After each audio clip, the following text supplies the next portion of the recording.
So ngayong umaga ay dito nga ako sa Bulacan manggagaling. Kaya na magising ako ay unti-unti ko nang tinanggal pa isa-isa yung mga sipit ng kulambu ko. Kapag kasi hindi siya tinanggal ay mapapasukan ng lamok. Time check guys, 3:58 ng umaga. Fast forward na nga nang matapos ako maligo at magbihis ay dinanda ko na nga yung mga gagamitin ko at dadalhin. Tapos ayan nga't nagmano na ako sa lola ko at nagpaalam dahil nakabidyo. Grabe nga dahil matindi pa rin yung lamig sa Bulacan. Akala ko nga nanlalamig lang ako sa'yo pero may amihan pa pala. Akalain nyo guys na halos magkakalahati na agad yung buwan ng March. Napakabilis talaga ng panahon ngayon kaya hindi na natin namamalayan bukas makalawa Pasko na ulit. At bago pa nga ako mapunta sa bagong taon, ito na nga at nakasakay na ako ng tricycle papunta sa terminal. Nang nasa loob na nga ako ng bus ay kinakabahan na nga ako kasi unti-unti nang natutuyo yung buhok ko. Baka kasi mamaya isipin ng mga katabi ko hindi ako naligo kasi malamig. Nang makapagbayad na nga ako sa konduktor ay ito na nga yung exciting part, yung matutulog na ako. Masarap din kasi matulog sa bus lalo't naka-aircon tapos paggising ko fresh na fresh yung dating. Siguro baka dati akong air freshener. Nang magising nga ako ay nandito na ako sa may Trinoma at medyo malayo-layo pa kaya nakatulog pala ako ulit. Paggising ko naman ulit ay nandito na ako malapit sa Aurora kaya dito na ako bumaba. Sumakay na lang ako ng jeep papuntang High Top sa may Aurora para naman sa ganun ay makapaglakad-lakad ako.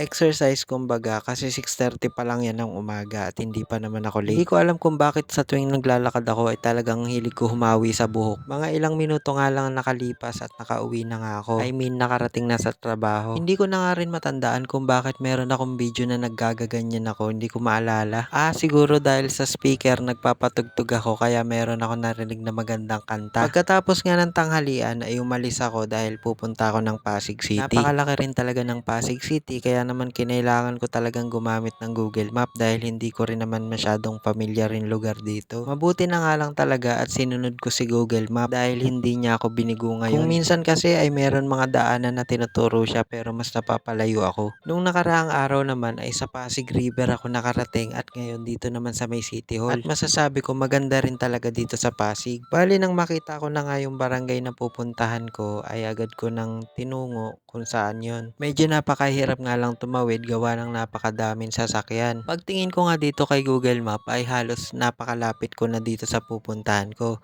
Kaya naman maya maya ay nandito na nga ako. Sabi nga sa akin ay umakyat muna ako sa second floor para doon sa pupuntahan ko. Nagantay nga lang ako ng mga ilang minuto nung ibigay ko yung form ko. Pagkatapos ay naiabot naman na kagad yung order of payment. Bali napakabilis din ang proseso nila dito at saka wala talaga halos pila. Organized din kasi sila, bawat area may mga gwardya. Nang pauwi na nga ako ay engat nag-video pa ako. Sabi ko dyan, tinitigan ko, nilapitan ko. Tumakbo ko kasi may utang pala ako. At nang pauwi na nga ako, sakto favorite spot ko yung umupo dun sa may harapan. Tapos sabi ko pa nga sa driver, kuya sa may tabing ilog. Sabi niya, ha? Saan yun? Sabi ko tuloy, ay sorry, bagong ilog pala. At least yung sinabi ko pareho namang may ilog, diba? So ayun nga at nakauwi na ako. Yun lang guys, thank you for watching.